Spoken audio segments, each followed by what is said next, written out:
Everybody, welcome to Sticks and Sips. I am Frankie Drinks, your host for the Drew Estate Virtual Happy Hour, and this is our big number 27 episode. We're on the backside of a year, so congratulations to all of you guys that are checking in on Facebook. So make sure you check in from your hood, and I've got the most super massive episode that we've ever had, and I'm incredibly excited about this evening. But first, as I do, we have some awesome giveaways. We have the Barn Smoker VIP pack, and all you have to do is you have to ask a question. Hashtag Ask Frankie Drinks, or ask any of our guests tonight. Make sure you hashtag it and post it on our Facebook chat. We are going live coast to coast. We're going worldwide. We got people watching from Australia, Norway, Germany, New Jersey, all those cool places. So I want to welcome, first, before I welcome anybody, this is a happy hour. So I'm going to start with our menu, because what's a happy hour without a menu, right? So let's throw up that beautiful menu. We've got our cocktail for the evening is called the Smoked Rose, because we're celebrating ladies. We're celebrating the wonderful women in our cigar industry, and I want to do a little something to celebrate that. Our sips tonight, I got a little Four Roses small batch, but I welcome all of you guys to drink what you like and enjoy, because that's what a happy hour is all about. And then my guests, I got the wonderful Delicia Silva, Cigar Vixen in the house, and the ladies of Drew Estate, which we kind of lovingly call ladies of the Liga. So welcome to them and our stick. Obviously, we're going to celebrate with the best, and we got the Liga number 9 tonight as our preferred stick. And obviously, like I told you, we got our Barn Smoker VIP giveaway. So should I start with a cocktail? Yeah, let's start with a cocktail. So you know what? Let's throw up the first slide so you guys can see. Real simple. This is a riff on a Boulevardier. We got 2 ounces of Four Roses small batch bourbon. I've a little twist on it. Instead of Campari, I threw a little vermouth, Aperol, to kind of sweeten it up, and a little sweet vermouth. Very simple. Stir everything together with ice, and then serve over something, over a nice chilled glass. And the only thing I'm going to add to that is smoke that glass. So let's show the video. Let's show you how to do it.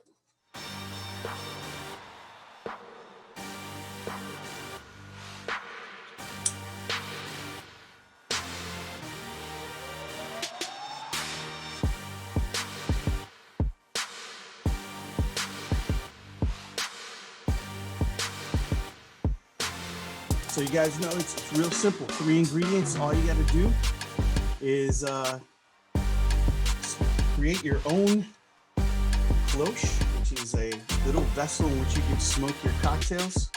And that's what I've got for you guys tonight. I've got the smoked rose with a little ice ball with a rose in it. So I say cheers to everybody out there. And here we go. I've got it live for you. So with that, I'm going to raise a glass to everybody out there and to the smoked rose in honor of everybody. So cheers, everybody. And thank you for joining us on Sticks and Sips. I'm just happy you didn't set the fire alarm off. There's more cigar smoke here than anybody can see. So especially by your desk, Joey. So guys, welcome. I'm going to go into the Zoom lounge right now and say hello to everybody. So I'm going to start with Drew Estate Izzy. How you doing, Izzy? Go ahead and unmute yourself first. There we go. Everybody doing tonight? I'm doing awesome, and I'm so happy that you're able to join us. I'm so happy too. I've been excited like for the past week. Yes, this is happening. The ladies of Liga. Awesome. So excited. Next up, Allie, Drew Estate Allie. How you doing? I'm taking it easy. Lightweight. So I'm gonna sip this slowly. Very nice. And Allie's using like an actual glass, which is fantastic. So this is how we roll. Really fancy tonight. Just for you, Frankie. All right. We got Drew Estate Jenny Lynn in the house. How you doing, Jenny Lynn? What's going on? Thanks for having me. What's up, Facebook? There you go. It's, you know, this may never be repeated again. So let's enjoy it while we can. But it's awesome having you, Drew Estate. Sarah, how are you? Hi, I'm good. How are you? How's everybody else?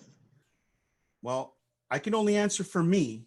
That's And only the thousands of viewers we have out there on Facebook. I'm doing great. I hope you're doing great. Thank you for joining us. Thank you for having me. Next up, we got Drew Estate, Michelle. I know it's hot where you're at, Michelle. I'm sweating. But it's a dry heat. But it's a dry heat. Yeah, yeah. It's only in the hundreds, right? It's only 103 right now, so. That's lovely. So don't melt on us. Stay with us. I'm so happy you were able to join us. Next up, Drew Estate, Kara. What's going on? And happy birthday. Oh, thank you, Frankie. What's up, my people? Yeah. I don't have it as bad as you, Michelle. It's only like 90 degrees here. So Only 90. yeah. That's downright cool. That's like, October. It's 90 degrees. Bring it. yeah, that's Christmas in Miami. Welcome to the heat. Next up, Drew Estate, Robin. What's going on with that beautiful roses background? Thank you for being on theme. Yes, thank you for having me.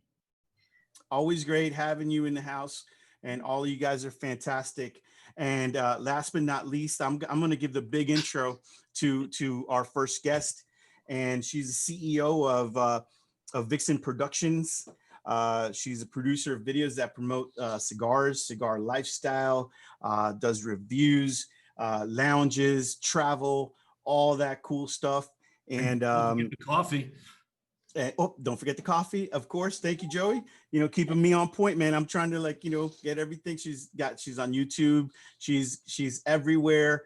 And so it is my honor to welcome Delicia Silva, Cigar Vixen. Welcome to Sticks and Sips.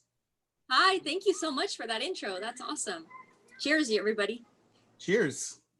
I wish I had that. I'd like to trade. That looks a lot cooler. I think you're in the air conditioned zone, and I'm in the 90 degree too. So. Oh yeah. Alicia is a little bit hotter than I and not as hot as Michelle. So Yeah.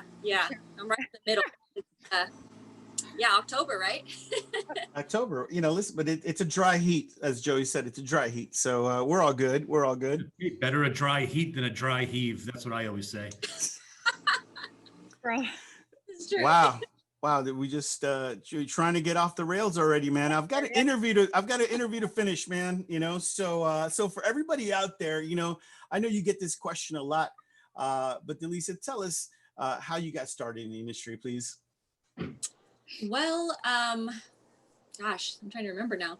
It was accidentally on purpose. No, you know, I just, back in the day, I had an iPhone and nothing fancy, didn't know a whole lot about cigars, just knew that I liked to smoke them. And at the time I was just kind of learning, and my idea was actually to go through and have other people kind of share their journey so I could learn. And then I just ended up geeking out completely and just kind of like jumping into the industry because it's so amazing. And it just kind of grew from there, honestly. I always talk about how I started with the iPhone because it's super humble beginnings of graduating slowly over the years from literally the worst videos, no lighting, no audio, just like holding up an iPhone, trying to go around. And then little by little got some cameras. And once I made it out to, actually Nicaragua was my first time with the big camera, and Drew Estate was the factory. So it was an awesome time, and it's been an amazing journey. That's awesome. And, you know, and you started back in 2012, is that right? Yes. So, you know, along that journey, what's been your favorite part of that journey? Wow. Probably the people. I mean, this is the best industry in the world. You guys know. It's amazing. The people that you meet, that you cross paths with, that you probably under other circumstances wouldn't necessarily meet people like that from all walks of life. I mean, it's incredible. And, you know, going to the actual places where the cigars are made and the tobacco is grown, that just enhances the whole thing. But really the people make it, just make it memorable. Now, I know, I could ask you the simple question. So, you know, where's your favorite tobacco grown? Oh, Nicaragua. And why? By the way, I knew the answer to that question, but why? I guess because of the experience, that I've been there, I've seen it firsthand, I've watched the whole process, and it really stood out to me. But also, just the soil. I mean, you can't really compare. I know there's different opinions on flavors. I do happen to be a little partial to the Mexican San Andres wrappers mixed with, blended with some of the Nika tobacco, but really just the overall everything, but especially the soil. It's just so flavorful. The volcanic, everything. It's incredible. I will agree with you wholeheartedly on that one. And listen, going back and looking at some of the things, and I know you visited the factory, and tell us a little bit about that experience for you, and what was your first reaction of visiting Drew Estate, the factory?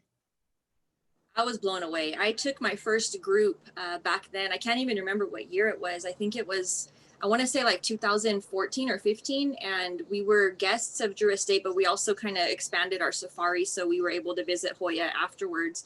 And so I took about, I don't know, maybe 8 people or so down the first time. And the artwork, walking in and just seeing like even the shrubbery on the outside. I don't know how it is because I haven't been there in a few years, but when we pulled up first to where like all the buses are, and there was the shrubs of like the dirty rats and all that, it was just so cool. Like the detail was incredible.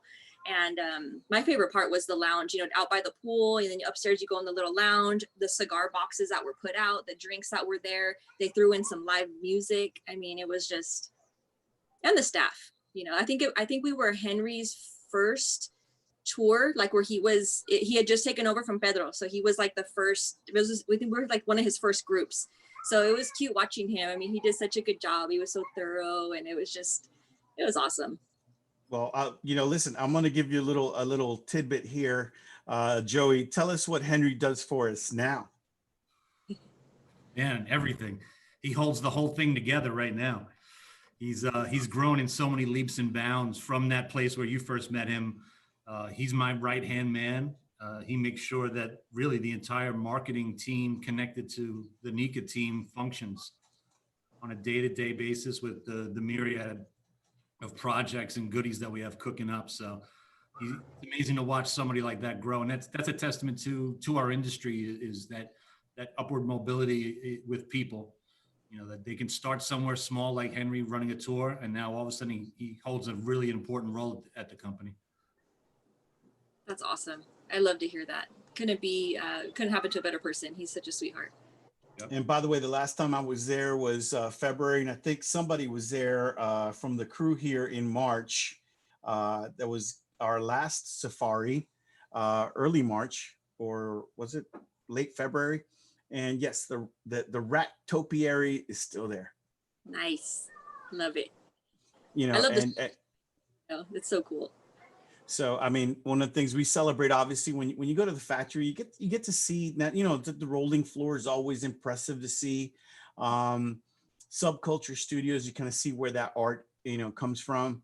But really, it is the people, and and I thank you for celebrating that, through your channels, and talking about Drew Estate, talking about Nicaraguan tobacco and Hoya and all those great things, because those are great experiences. And I thank you. So let's, listen, this is a year without an IPCPR, but I know, last time we were around, you're always busy walking around doing your thing, and you're always so busy, but always thank you for stopping in and saying hello and chatting a little bit. And there's been a couple of times at the top of the Mandalay where we've had a really good time.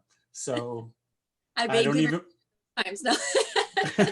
I have no idea when it was, what happened or whatever, but it was good. It was positive. So absolutely. So Delicia, listen, being one of like the leading, women in the industry that does celebrate, that does talk about the lifestyle, talks about cigars, talks about tobacco, talks about lounges, talks about trips and travel and all the things related to cigars. First of all, cheers to you for being so accomplished at what you've done in such a short time, and it truly is an honor to have you. But how do you see, you know, this is the big question of the evening. How do you see the role of women in cigars and in tobacco?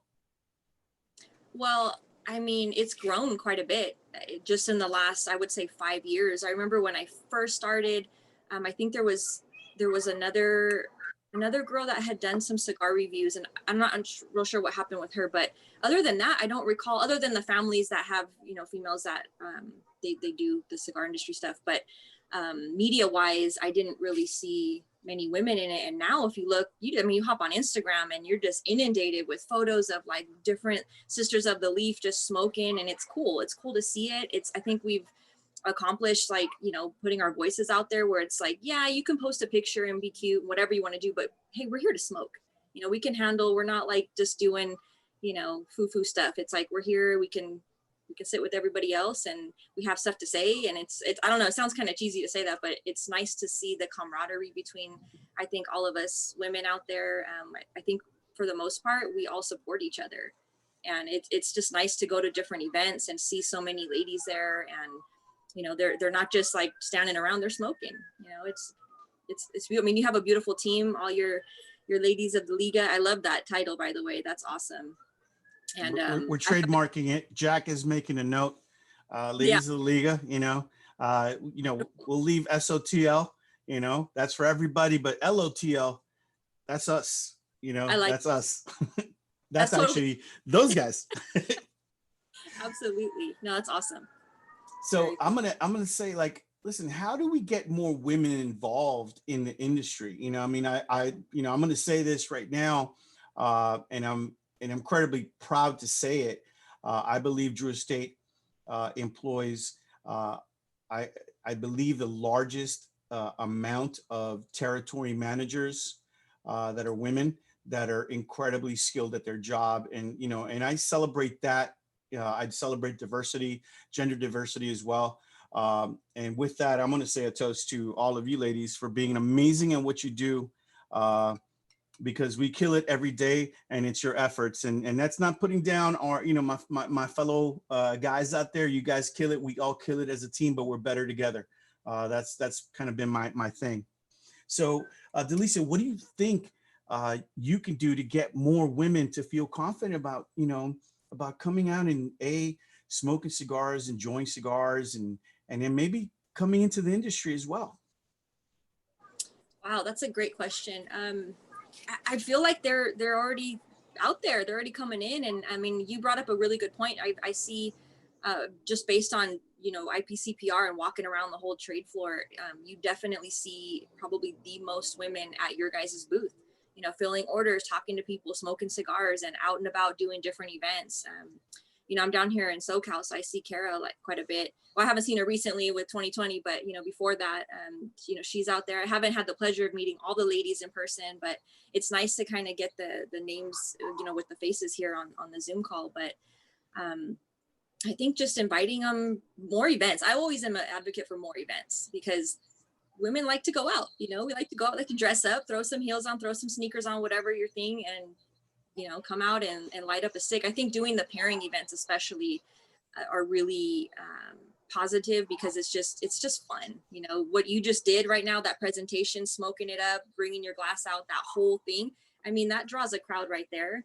And I think especially with the ladies, I think I'd love it if I wasn't in the industry. I mean, I would definitely go to an event like that.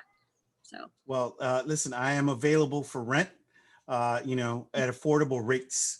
So, so just hit me up, you know, we'll make some smoked roses for all of you, you know, cheap. Can I add to what she said? I think that like what women need mostly, the women that want to enter this society, this lovely tobacco world, Sisters of the Leaf, Brothers of the Leaf, doesn't matter, whatever you want to enter the Leaf, is education. The more educated you are in any way, shape, or form is going to make you feel comfortable in the forum that you set in. So on what she said, with like pairings and events, when she as a woman gets to interact with another woman, and say, hey, it's not scary, it's easy. Like, let me just show you a little, like just a few things, simple little things that you can do on your own when you walk into a shop to make you feel more comfortable and confident. I think that goes measures for women. Sorry, That's a great Why, point. why do you have to apologize? That was a great point. I don't know. Yeah. Absolutely. Absolutely. No, it's true. I have some friends, they're like head of a Latina real estate and, mortgage group. And we do events kind of private, but it's more targeted towards women. And we do just that, like have a table, come up and talk about how to cut, how to light, just the basics. And you brought up a really good point. I mean, you hit the nail right on the head with that. I think the more people know about it, they don't feel intimidated and men and women, because it's not like men walk in and automatically just know I've seen some crazy stuff out there. So it's just good. You brought up an excellent point. Right. And now Jenny Lynn, great point. Education is always the pathway into feeling comfortable. And that goes for alcohol as well, because people walk into a liquor store and they want to try something new and there's no one there to educate them. So they always fall back to the one thing they're accustomed to, and they miss the experience. So education's incredibly huge, allowing people to expand their knowledge base and their comfort level and being able to experience something new. And I think when people experience something new, they gravitate towards it. So thank you to all of you guys that do a great job doing that. And Delicia for taking over media and showing us that, because you do a great job pairing yourself. So and I would say not great, amazing. So congratulations. Thank you so much. I appreciate that. All right. So now I'm going to hit you with the negative. All right. You ready? What's the big negative? What's the negative about the industry that we can fix? Because I'm about solutions. So, but let's address that, the elephant in the room. I guess it maybe too much. I don't even know if sex appeal is the right word, but I think sometimes that if that's all you bring, can be misleading to people that might not want to. I don't know how to phrase it. You're hitting me with stuff I wasn't prepared for. I'm trying to think here of the piece way to put all this. But this is a 60-minute interview here. Like I'm going like hardcore. So yeah, I took that one course in journalism in community college, and I'm good. You are on it. You are on it. Go ahead, Ali. I'm sorry. The way that I've always explained it to people is that for the longest time, women have been a part of the experience and not experiencing cigars.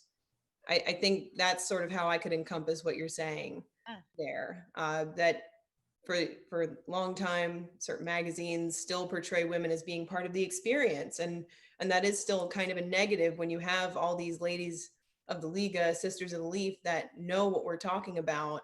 I think my biggest issue is not being taken seriously. In my territory, people understand at this point, they've known me for years. They know I know what I'm talking about. But when I go into a new shop, they say, hey, sweetheart, what can I get you? And I'm like, oh, hang on. I'm actually here to teach you something. Let's be cool.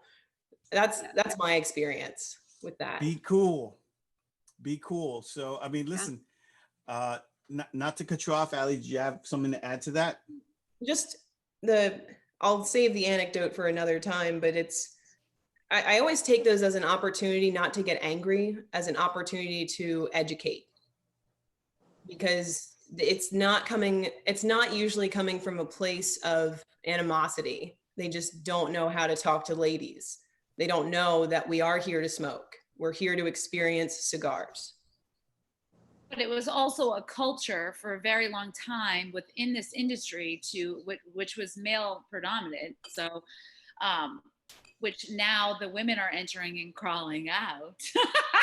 But with that being said, yes, Ali, you're 100% correct. They don't know how to approach a woman that is selling or even talking about this, because they don't know as much as we do, and they may think they do, or they may think we know more, and they don't want to feel like an arse because I'm being PC. For once. I I've been warned. Very true. All right. Especially the different, I know there's at least one publication that still refers to it as a gentleman's lifestyle. And it's like, every time I see that, I just laugh. It's like, come on, let's move forward now past that a little bit, because it's quite frankly, it's very much not just a gentleman's lifestyle. But, I guess we'd have to make a bigger presence. I feel like it's, when I get the compliment, like Frankie was saying, like, oh, thank you because you're doing the videos and stuff. I just feel like there's a lot of females out there now, and everybody has their own something that they're bringing, whether it's through social media or going, into the lounges and educating customers, or working the humidors, or talking to the retailers. It's just kind of like, it's an unspoken bond, I think, that we all have in a different way that we're bringing it to the table. And I think the more we continue to do that, the more females will join in, and not, because there's always that stigma. I get the comments on the YouTube. It's hilarious. You still, every so often you get somebody sitting in their, little basement writing some rude comment about, oh, women shouldn't smoke. That's like, come on. But I find it funny. I at this point, it's like, all right, I don't even know what to say to that anymore. It's kind of funny. You don't respond, because that's just nonsense, period. Yeah. That's a male chauvinistic way of saying I'm an asshole. Oops, I mean a-hole. We got you. That's one tick. Boom. All right. I mean, come on. Well, listen, I'm a person, that at the end of the day, I look at this in a very simplistic way, right? Having more women join us, from smokers to people working in the industry as salespeople, as people working at cigar companies, and as cigar lounge owners. All it's going to do is preserve our industry. So it might be self-serving. I'm not trying to be, anything but. It is self-serving. It's better for our industry if we welcome more people, right? More people, more humans that want to enjoy this and maybe a little frightened to come in. And so our doors need to be kicked wide open for more people to join us, because that's my livelihood. That's all these ladies, their livelihood. That's your livelihood. And the more we do to encourage that, I celebrate every single minute. So, Joey, cheers to that. Cheers to that. There you go. So listen, let me add one more thing. Yes. And it was amazing to me. I think the first time I went down to the factory in Nicaragua was seeing the amount of women in the production floor at every level. And it's incredible. So, to the male chauvinistic guy out there, it's a guy's thing. Well, there's a woman behind your cigar through and through. Several. Keep controlling your wallet, MFer. Right. Gentlemen, JL is loose. Some of the most important people in our factory are women.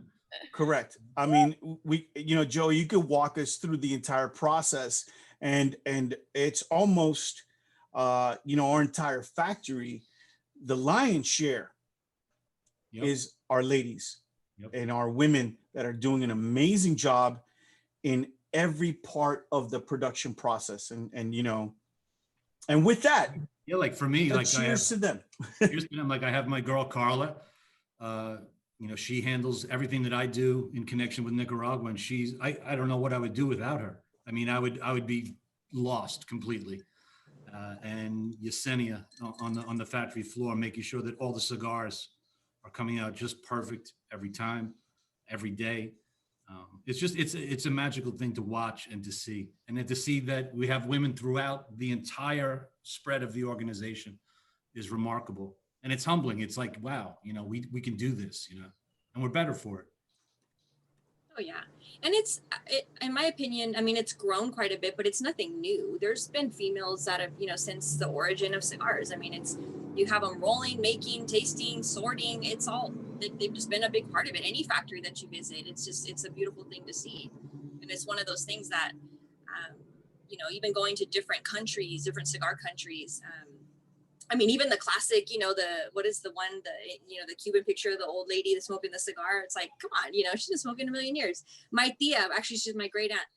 I have like my favorite picture in the whole world is her. She's holding a glass of tequila and smoking a cigar. She's, gray hair, everything. It's like, I love it. That's nothing new, So it's just, I think with the addition and the influence of social media, it's a little easier to see it now. So, and it's easier to grow it. And it's just, it's great. And it has grown. I think it's, somewhere around 20% of the overall cigar market now is female. And that's incredible. And like you said, only a few years ago, it was dramatically less. Sure. Yeah. And let it grow. And that's the way I see it. It's like, let it grow. So Delicia, look, first, big shout out for wearing that John Drew Riot t-shirt. That's a classic. That's a classic right there. Love it. And thank you for joining us. Don't go anywhere because, we're going to keep the party going here. But you listen, I can't send you guys. Brixton Mass Destroyer. There you go. All right, Allie, there you go. Throw them back. There you go. Listen, all those things are collectors. I can't talk about it right now, but Jack, throw up that Four Roses, our little sips, because in lieu of sending you roses, which, kind of die, they're very beautiful, but, they die, and they have a certain shelf life. But, I'm sending you guys all a virtual toast with little Four Roses, small batch. It's a beautiful expression of it. I love their single barrel as well. But I like, this kind of like rounded bottle. It's kind of beautiful in my opinion. And it is a great bourbon. So everybody, cheers. Cheers to you, Delicia, for joining us. Thank you so much. We can keep this conversation going all night, but I've got to spread it out for everybody here. So guys.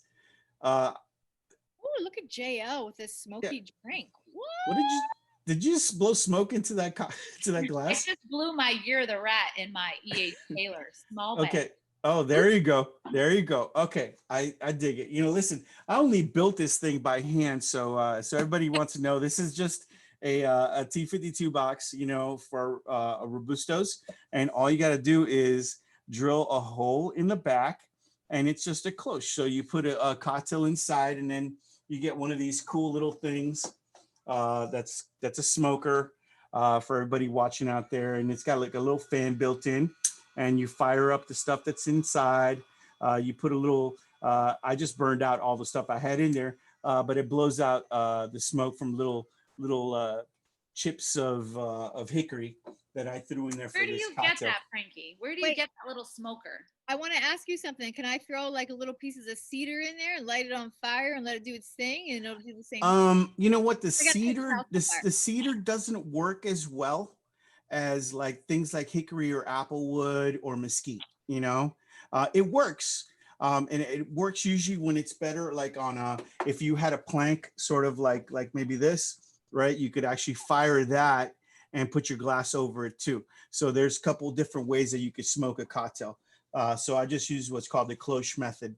And this thing, who asked? Jenny Lynn, that's like $30-$40 on Amazon. So you get like a little smoker. And you could use it for cooking as well. Because what you do is you cover whatever you're cooking, you cover it, saran wrap, and then make a little hole, and you put the hose in and just smoke it, let it sit in there. And it's, if you ever wanted to know how to make a smoked ice cube, smoke your water, right, with one of these, and then throw that water into ice cube trays, and you got smoked ice cubes, and they actually have the essence of smoke. Shut up. Wow. I'm doing it in 5 minutes. I'm on Amazon right now. Let's see what I can get.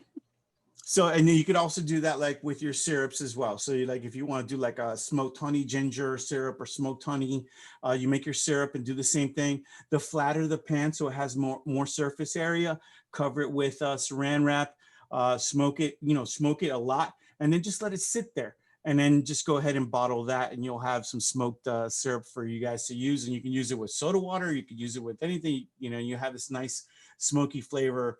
And so I hope you guys enjoyed something. I hope you learned something, because it's all about education, right? And listen, next up as my, my collective guest, right? Is that proper English? Who cares? I have all the ladies that are territory managers for Drew Estate. But first, I'm going to call out. We got a couple more ladies in the company that have really, really powerful positions. And I'm going to say a toast to Shauna Williams, to Laura Torres, to Paola. And listen. And in our warehouse, we have a monster team of ladies that kill it. So, and Riza is leading the team on that. So, I celebrate all of you guys. So cheers to you. And, listen, I'm going to start. I'm not, should I go alpha? I'm going to go alpha, to be, fair. So I'm going to start with Allie, Drew Estate Allie. How are you? He's all smoky over there. Yeah, it's like, I can barely see her. But Allie, tell us about you, you and your start at Drew Estate. You can hear. I think she froze. Oh, she's freezing up. You're freezing. It's getting cold there. I know it's cold. It's cold there. It must be real cold. Come on now. So Allie, tell us about your start with Drew Estate. Well, listen, as she's unfreezing, I'm going to go to Kara. Because Kara is our senior member here. And I'm going to come back to you, Allie, in a minute. Michelle, Kara, don't trip, girl. And Michelle and Kara, you guys are old school with us. So who's ready? Kara, I know you're unmuted, so I'll go to Kara, then Michelle. Kara, what's going on? And tell us about your journey with Drew Estate. Yeah, so I saw Michelle shake her head right there as well permitted, definitely. So I've been with Drew Estate for 5 years now. When I came on board in January of 2016, I was the first female that Drew Estate hired in-house to be a territory manager. However, I will say I give much respect to Michelle. She was working for a brokerage at that time.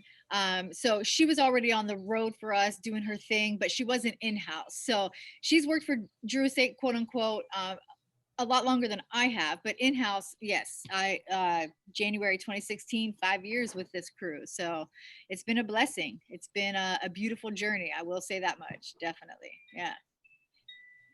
All right. So Michelle, listen, you have a wonderful journey with us, and why don't you tell us about that and how your first experiences with Drew Estate were and how you are part of the family now. Don't let me down, Michelle. Don't let me down. I've actually been selling Drew Estate products for 15 years. I was a broker here in the Phoenix area. I give all my credit to landing this position with Drew Estate and being in the business to Jill Hoffman.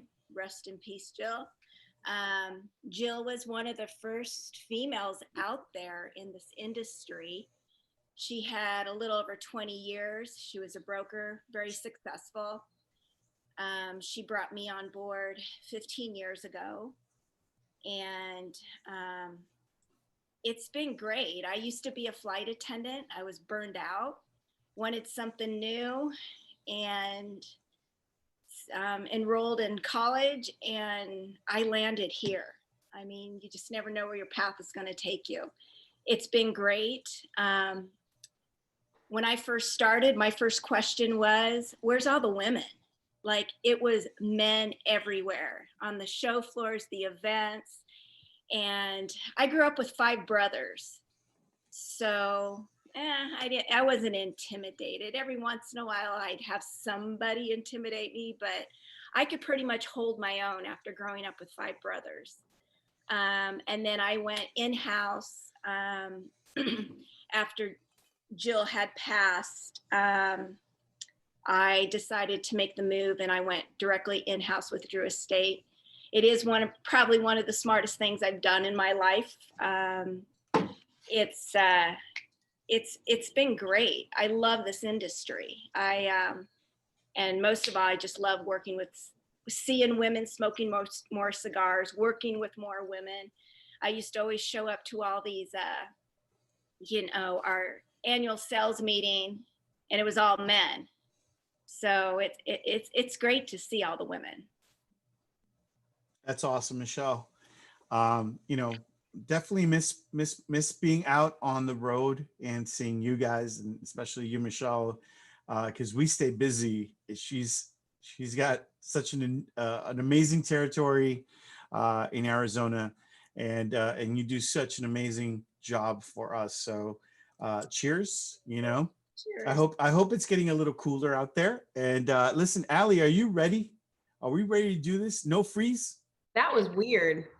The moment you wanted to talk to me, my computer was like, F you. All right. All right. So tell us about your journey with Drew Estate, because I know it's pretty interesting. Yeah. So most of the people watching that know me and everybody in this room, save for Delicia, knows my humble beginnings with Drew Estate.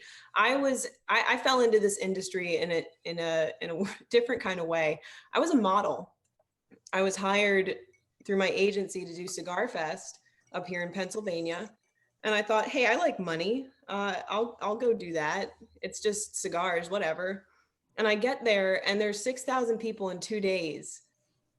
And I'm trying to wrap my head around that. Like, there's a lot of people here just for this thing. It's tobacco rolled up. I didn't know anything about it. I never smoked a cigarette, a joint for that matter, nothing. And I'm there and there's all these people. And I think everybody in this room knows Chris Stone.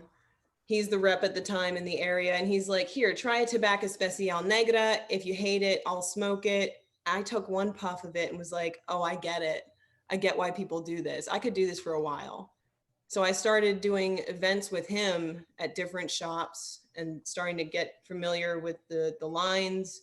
And as that progressed, and I fell more in love with the industry, I started working in different cigar shops. And when the opportunity arose, I took a job with another cigar company, got my legs under me as a territory manager. And again, the opportunity struck where Drew Estate was like, hey, you want to come work for us? And I was like, yeah.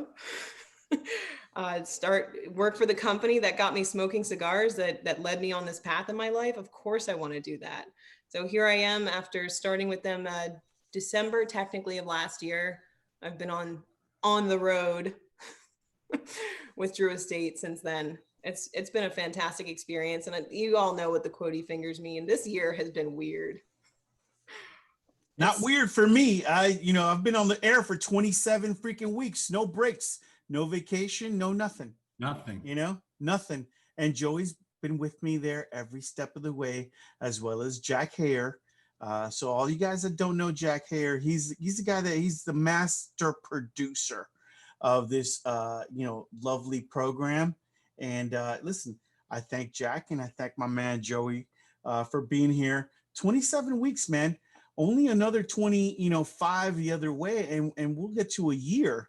So thank you, COVID, for being able to get me in front of you guys. And yeah, so I'll never take another Wednesday night off in my life. So thanks, guys. No sarcasm. All right. So anyway, listen, I'm gonna go back to the alpha, order. So Izzy, welcome. Hey, darling.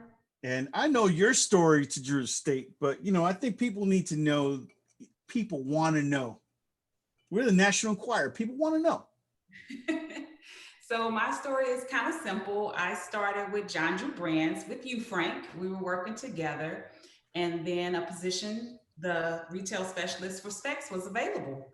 And I applied, and they said, you got to go to Texas. And I said, okay. So here I am in beautiful Texas, and I get to work with these beautiful women every day. And I agree. I think Michelle said, I work in the best industry ever. I get to smoke cigars. I get to drink bourbon and wines and everything I'm passionate about. So that's my story. Simple and sweet. That's No, right.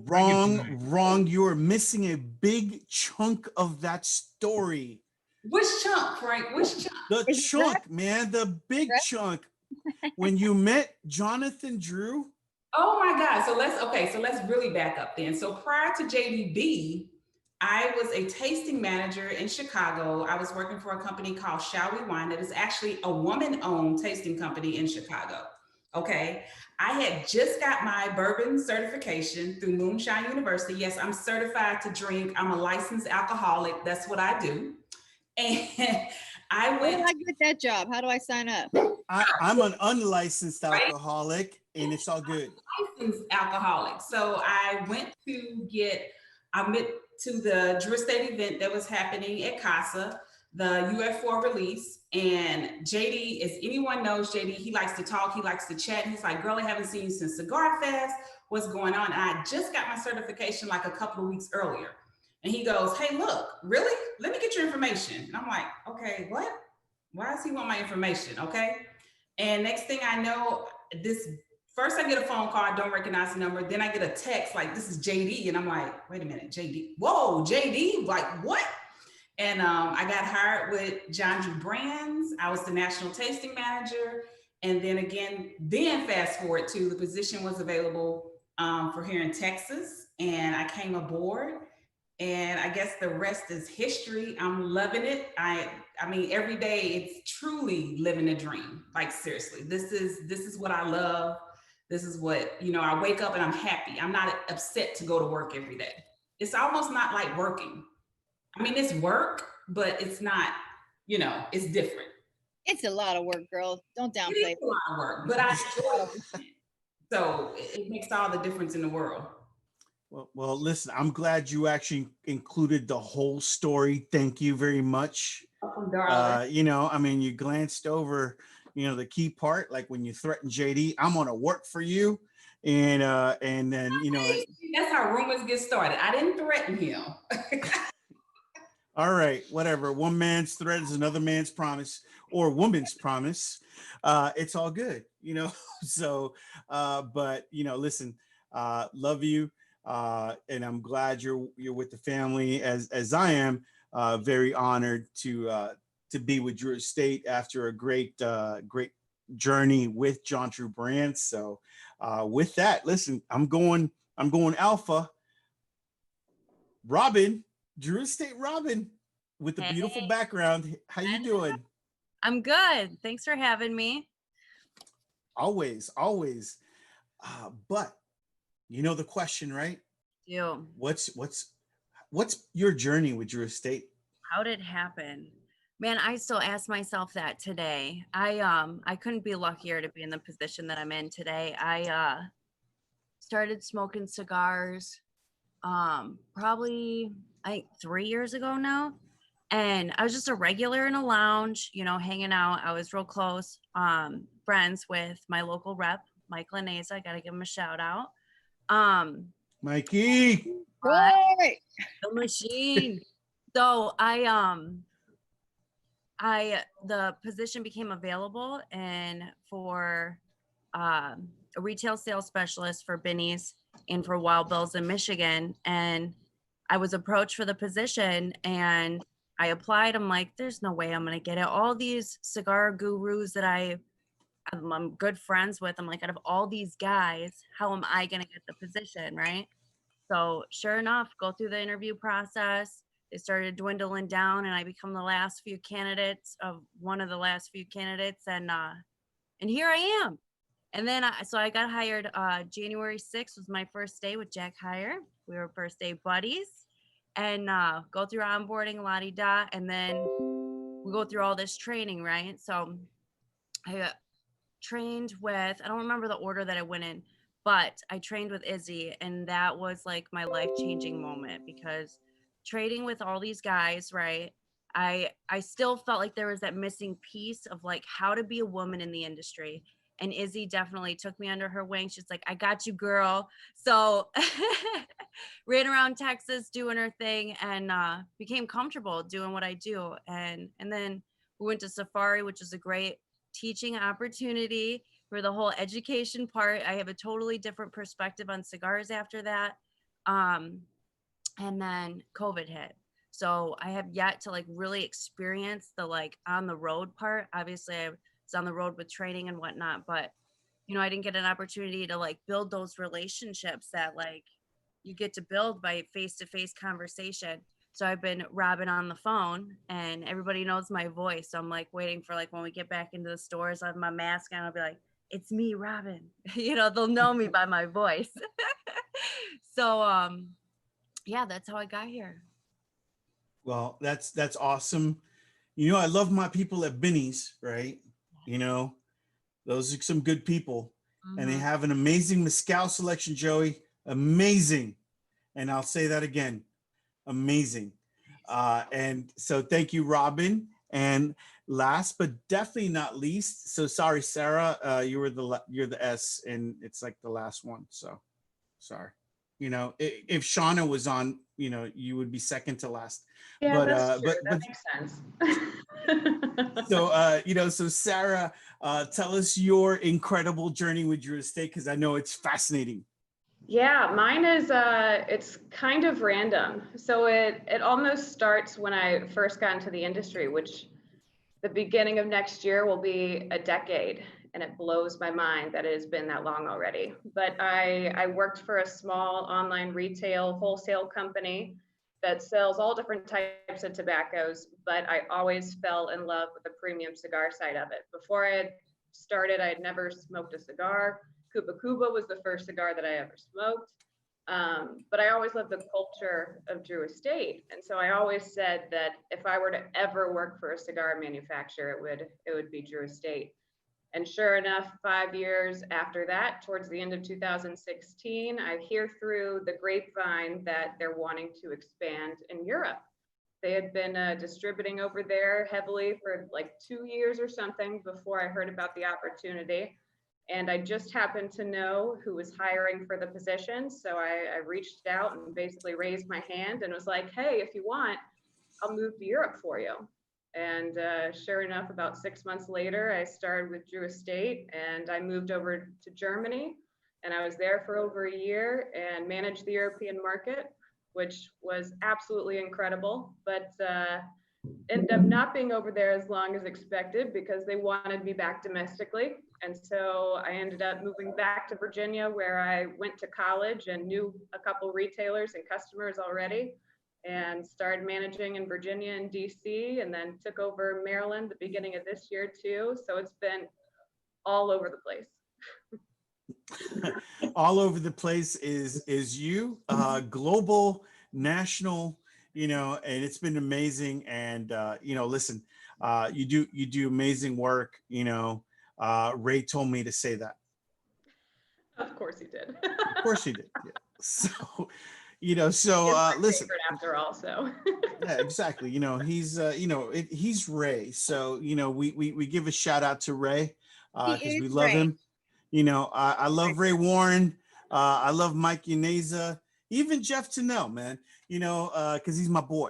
You know, so all the guys out there, all the Drew Estate team, I celebrate all of you guys all the time. But tonight is ladies' night. So, and I'm not gonna miss Jenny Lynn, but you know, because she has a strike against her, I had to drop her in the order.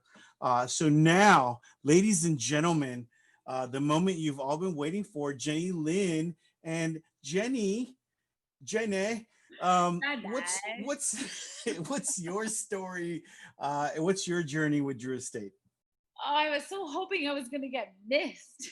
No way. Girl, we ain't gonna let that happen. Hell no. You know what? JD, West Coast, Best Coast. Whoop, whoop, whoop. All right, so I'm actually from the East Coast, but we'll go because I work on the West Coast. West Coast is Best Coast. Right. I thought you worked like Texas. I do. That's West Coast though. West Coast team. Okay, whatever. Get yourself. There's some geographic problems with Drew Estate. We'll get past it. It's all right. No, it's okay. It's okay. I got you. Ernie, you're good, bro. I got you. Yeah, where is Ernie? Where is he? I see all the managers up on here. Where is Ernie? Yeah, where's Ernie? Where you at? He's boy? flipping a house. Leave him alone.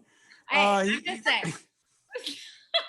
Afraid we're going to embarrass him. What?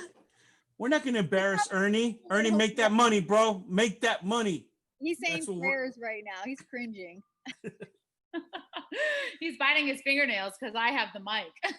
There you go. There you go. Come on, Jenny Lynn. right, Let us so- have it. And guess what? I'm going to give you 3 Oh, wait, curse he just words that chimed you in. could use He said- live. wait, Because Frank, I'm What? interrupting you. Ernie said he's here. all right. So all I'm going to say, Kara, is I'm speaking. Well, I All told right. you So that. Frank, with that, Jenny Lynn, thank you. You're speaking now. So Jenny Lynn, this is your moment. Thank you, Kamala Harris. Go ahead. All right. So I hate it when this is happening, but I've been in the industry for a very long time, and I got my start actually in Vegas. I was getting my master's degree, and I wanted a job that didn't require me wearing a bra and underwear because I worked at the Bellagio cocktailing, and I was like, you know what, this outfit sucks. At this. Wait a second. Stop. So you wanted a job that didn't require you wearing bra and underwear. So the job required no bra and no underwear? No. So it requires. Okay, I got. So let's be clear. Be clear about that so people don't get the wrong impression.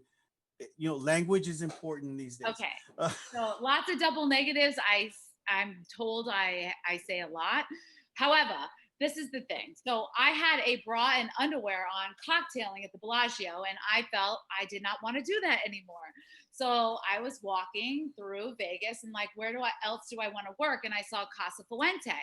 And so these lovely ladies had a bra and underwear on, but they had a sheer thing over their bra and underwear. And I was like, you know what? This mojito is so tight. I need to work here and learn how to make this shit for my home use. So I said, let me apply. So I applied and I worked there for probably about 8 months before I got my degree, and then came on back to the East Coast. And that's where I started managing cigar lounges. And I've been doing that ever since until Drew Estate picked me up about 4 years ago or 3 years ago. I don't know. Ask Will McFall. He's my fucking, he's my partner in crime. You got 2 more. You're good. Go ahead. Man. Anyway, you got 2 more. You're good. We're good. And him and I started training together, and they actually had nowhere, Drew Estate had nowhere to put me. So when I was hired without having a territory, because another company, John Drew Brands, was also looking at me as well. So I'm a cigar lady. I love brown water. It's my favorite thing on the planet. I've done it for years. However, cigars are my passion, and it's what I actually really love. So I chose Drew Estate over John Drew Brands for the mere fact that this little guy is more interesting. Not more interesting, but more interesting to me, which is weird and messed up. I don't know. Anyway, so they put me, and so basically I traveled with everybody. Kara, I didn't travel with Michelle. A lot of the ladies weren't here yet, but I traveled with Kara.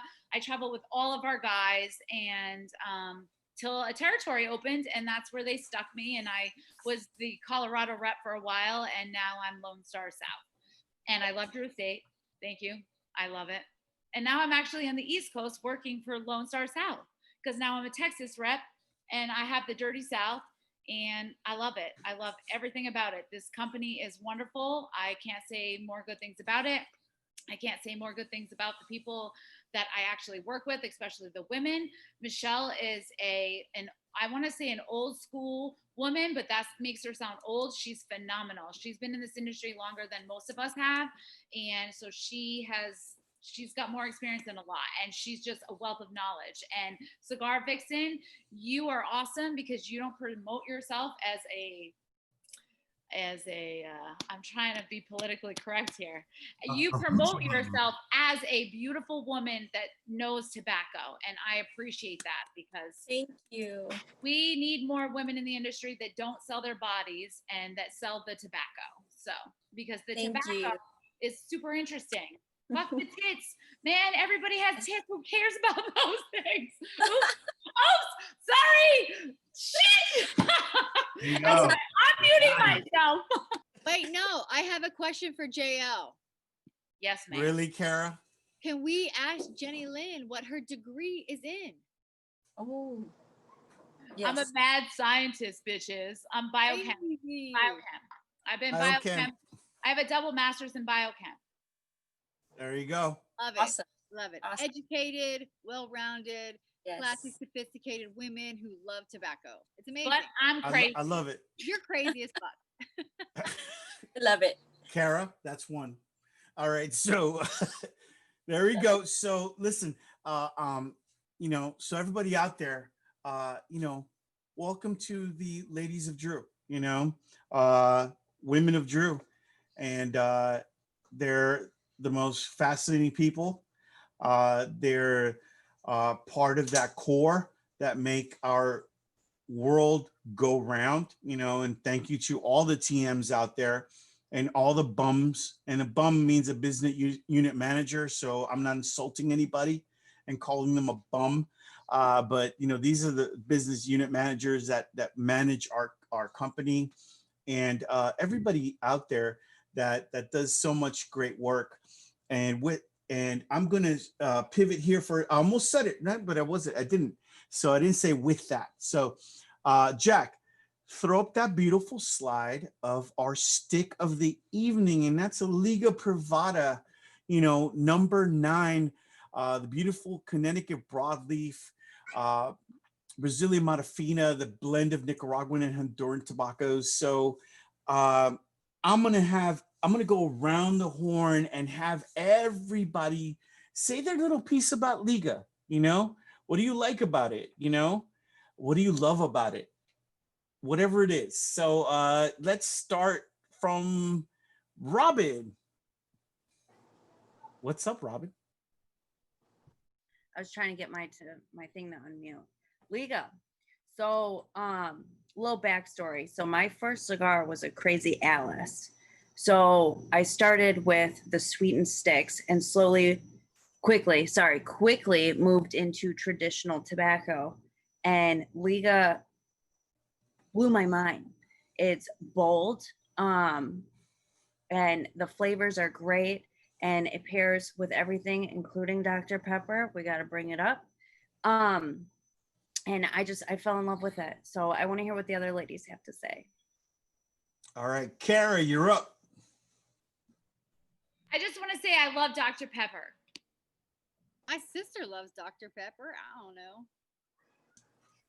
I'm a Mr. Pibb guy, but it's okay. Fail.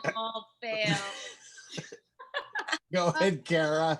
No, so for me, I mean, I know you asked Delicia earlier what she loved about Nicaraguan tobacco. For me, Nicaraguan tobacco, it's oilier.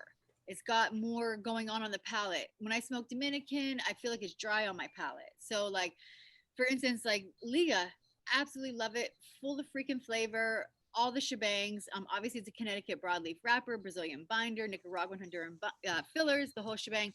But for me, I'm a sizist. I will say in my years of smoking tobacco, I've become a sizist where, for a very long time, when I joined Drew Estate, it was only available in Robusto, Toro, Double Corona, Bellicoso, and then the Unico series and T52 as well. So obviously I smoked the traditional sizes, but I didn't smoke them that often because they weren't the size that I wanted to smoke. So I always geared myself towards the Unico series, because the Unico series are different blends of both of the Liga Privada blends into the smaller sticks. So I always tell people, if it's a Lonsdale, Corona, Lancero, that type of size, I'm all about it, unless it tastes like dog shit. So once we release the smaller sizes, the Corona Viva, all about it. So rich, so flavorful, so oily on the palate. I absolutely love it. Absolutely love it. And a lot of people, I mean, there's times where I'm at shops doing events and people are, you know, what are you gonna, you know, suggest to this guy? He's a newbie, but this is what he smokes. And I'm like, oh, do a Dirty Rat or do a number 9 or do, you know, and they're like, are you sure, Kara? It's so strong. I mean, it's lots of flavor on the palate, you know, lots of flavor on the palate. Super smooth, super, I don't want to say creamy, but it's creamy. So it just kind of depends. But if you're an experienced smoker and you want something rich, I always suggest the number 9, because that's where I feel like it's at. So, I mean, yeah, I just finished a year of the rat. Now I'm on to my tried and true Herrera Lonsdale. So yeah, Liga. Yeah. All right, thank you. And Kara, what's your favorite pairing with a Liga? Because we know we got Robin's favorite pairing is a little Dr. Pepper because it is delicious. And what's your favorite pairing?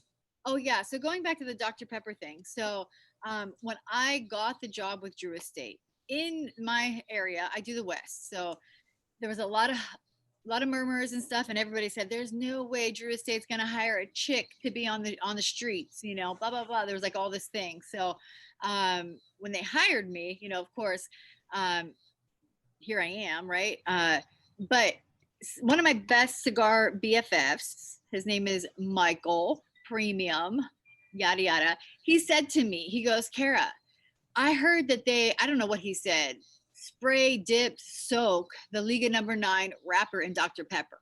I need you to find out if they do that.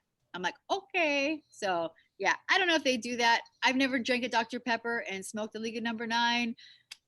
I've never investigated it. My sister loves Dr. Pepper. If it's not in the fridge, she's gonna freak the fuck out. But you know, that's a whole nother story. So what did you All ask right. me? So this, yeah, this is how conspiracy theories start. All right. Tequila. Okay. Thank I'm you. sorry. Thank you. There we go. Full circle. And you guys get some great tequila out in San Diego. You know, us not so much, but you know you do. And cheers on your birthday, because you're awesome, and it's always good seeing you when we go out to West Coast. So Wait, Kara, what are you drinking? What tequila? Well, actually, Girl, because I know you. So here's the thing. I drink tequila too fast. And when the pandemic 2020 started, you know, we were all afraid. I was like, martial law is happening. We're gonna be locked down for our life. So like I went to the booze store, Frankie. And I bought tons of tequila, and we were just drinking it the whole time. So it's hard for me to keep tequila in the house. But anyways, so right now I have some random stuff in my house.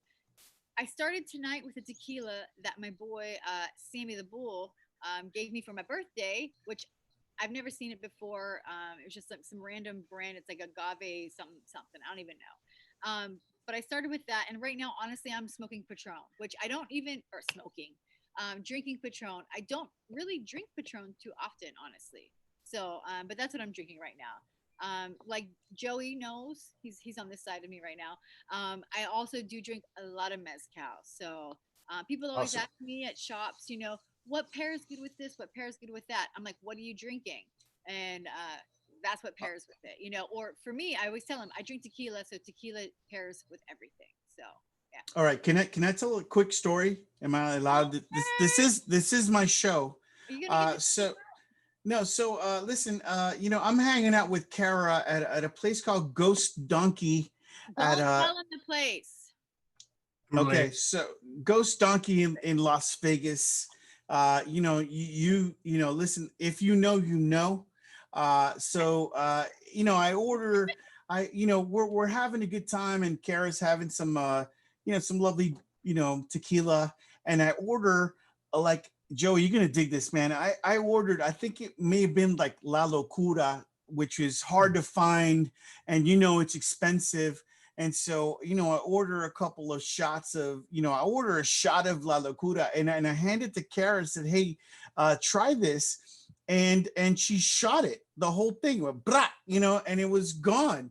And I'm like, I just spent like $30 on that shot, you know, and I asked you, like, I thought you were just going to take a sip, and you're like, well, you didn't say nothing. I thought you just wanted me to drink it. And I'm like, in my defense, I don't think I shot it.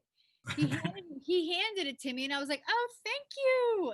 And I put it in my cup, and I was like, cheers, you know. All right. So, yeah, good enough.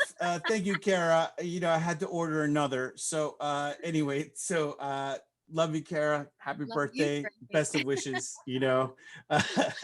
Ghost, and then we came up with a really cool concept, but all I'm going to say is donkey. In the best Shrek voice, you can say donkey. Anyway, so Ali, listen, what do you got to say about the Liga 9? Well, damn. The Liga number 9 was my first Liga when I should not have been smoking Liga. So I say that, full disclosure, when I first started smoking, I started sweet. I did, Robin. I connect with you on that. I started with the sweet cigars, didn't love all the acids, but I started smoking through them just to understand them. And I wanted to go traditional very quickly, mainly because of the perception of sweet cigars, right? You walk into a cigar lounge, why is the Cuba Cuba the number one selling cigar if only 20% of women are cigar smokers, but whatever. But I wanted to start smoking traditional. So I'm at an event, a gentleman buys, I get him to buy a box of Liga number 9s, and he says, have a cigar with me. And I'm thinking, I cannot handle this. I have not eaten in a while, but I don't want to be rude. So I'm going to smoke it with him. So we're hanging out in this shop that's since closed 5 years ago, I think. And by the end of the cigar, I was not okay. That was probably one of the early times I definitely got nicotine barfiness, the nausea, you know, you get the cold sweats and your mouth starts salivating. You all know. Everybody listening. You know, this is the portion where we're celebrating number 9, right? No, I'll get there. I'm just saying, look, everybody's been there. Everybody in this room watching on Facebook. Absolutely. You've been there where you've had 10 cigars and you're like, F word. So I smoked the Liga number 9 and I'm enjoying it. And I'm not okay. He leaves. I go to the bathroom, do my business. Bleh. And I'm like, well, that was a really pleasant experience, minus the vomiting. But that was my first time smoking the Liga number 9. I loved it, minus again the bleh. So I love this cigar. A lot of people, I'm watching the comments on Facebook. A lot of people are saying they love the T52 or they love the 9. They love the Unicos. I love broadleaf. It is rich. It's that right kind of earthy. It's like dirt after rain. So when I smoke this cigar, it's just this, it's a memory for me. It's actually, I enjoyed my childhood. I grew up on a farm. My parents raised poultry and goats for some reason. I'm from New Jersey. What the heck? South Jersey, to be fair. All right. We're cool people. Just saying. I love broadleaf. So anytime I can get my hands on a good broadleaf cigar at Liga number 9, top of my list. I love everything we wrap this tobacco around. So that's my feeling on it. Now, if I was going to pair it with something, I do broadleaf for breakfast. So I'm past that point. That's By the way, we're going to hashtag this. Jack, are you paying attention? Broadleaf for breakfast. All right. We're doing a hashtag. Yes, I like that. I like that. At that point, I'm so proud of my palate. I have broadleaf for breakfast. I have a little Kahlua and cream in my coffee in the morning with a Liga number 9 or a Velvet Rat. You're the Rat. Oh, it is the way I like to go. That is the best way to start the day for me. Broadleaf, Kahlua, cream, breakfast. Noted. Noted. Well, and if you have a latte maker, last little pairing, if you put a little Irish cream, some Baileys, or actually I recently found out that Buffalo Trace makes a cream bourbon. I do that in the milk, steam it, make a latte. That's how I start my day. So I think what Ali is saying here is that everybody watching could learn some shit from her. Okay. There you go. There you go. We're always learning. We're always learning. I'm going to go to Jenny Lynn next. Jenny Lynn, Liga 9, thoughts in a pairing. Wow. Why do you want to come to me right now? I was busy. Because I saw you pouring. Smoking. I'm having my own time over here. All right. So I was going to pair this bourbon with my Liga 9, although I'm now smoking Year of the Rat, but whatever. The original pairing was going to be a Liga 9, which is my last cigar. I am going to smoke in about maybe 4 or 5 puffs. Anyway, however, I can smoke a Liga with anything. And actually, what I actually prefer to smoke it with, to be honest, because I'm going to be honest, is coffee, black coffee. And I'm a traditionalist, which I drink my coffee black. However, my coffee is made with Cafe Du Monde chicory roasted, and then I cut it with Cafe Bucello espresso. So 2 scoops of chicory and 1 scoop of Cafe Bucello in a drip pour, old school but classic. And I can smoke that daily with that. And I do. And the broadleaf has a little bit of sweetness. The chicory has a little bit of bitterness. They complement each other to where I can taste the coffee as well as the cigar. And the sweetness of the broadleaf comes out because the chicory is, and the Cafe Bustelo is a little bitter. The bitterness, like actually like the acidity between the two complement each other. And I'm a big fan of that. But however, what I told you was I was drinking bourbon, which I am drinking bourbon right now. Right now, this motherfucker, this guy is paired with this beautiful baby. And right now, the Year of the Rat is pulling the sweetness out of that caramel notes in the E.H. Taylor, which I actually prefer because, you know, the Year of the Rat has like some fullness. It has some sweetness. It also has some broadness, but the E.H. Taylor takes all of the notes and mixes it together and makes a beautiful coffee. No, it's not coffee, but it's good. Well, I thank you, Jenny Lynn. That was awesome. And listen, Delicia, are you on? I am. All right. I have to jump off in just a second, but all right. So give us your Liga and your Liga pairing. Oh, that was thoughts probably on Liga. The Liga 9. I was so sad. I was checking everywhere in my humidor because I wanted to grab one to smoke tonight, and I didn't have any left because when I have them, I smoke them like so fast. They're my favorite out of like the whole portfolio, probably. Second being this L40 because, you know, I love Lanceros. So, but the Liga 9 is amazing. I mean, it brings so much flavor. It's just like a boom. I always prefer that. In fact, when I do events, my favorite thing to do is work the humidor, and I always refer people to that because it's just so much flavor. I mean, these ladies already kind of captured the essence of a lot of it, especially Kara. Happy birthday, by the way. I don't know what else to say about it. It's super rich. Connecticut broadleaf would be my second favorite wrapper, so it just brings it. And as far as a pairing, I mean, I pair a lot with coffee. That's just like my go-to during the mornings because I tend to agree with the whole broadleaf for breakfast. I love that. I'm gonna have to borrow that hashtag once in a while. I love that. So with coffee, I would say that's an excellent pairing. But for more of like the adulting time, I would definitely put it with a rum. I'm a rum freak, so I drink a lot of rum.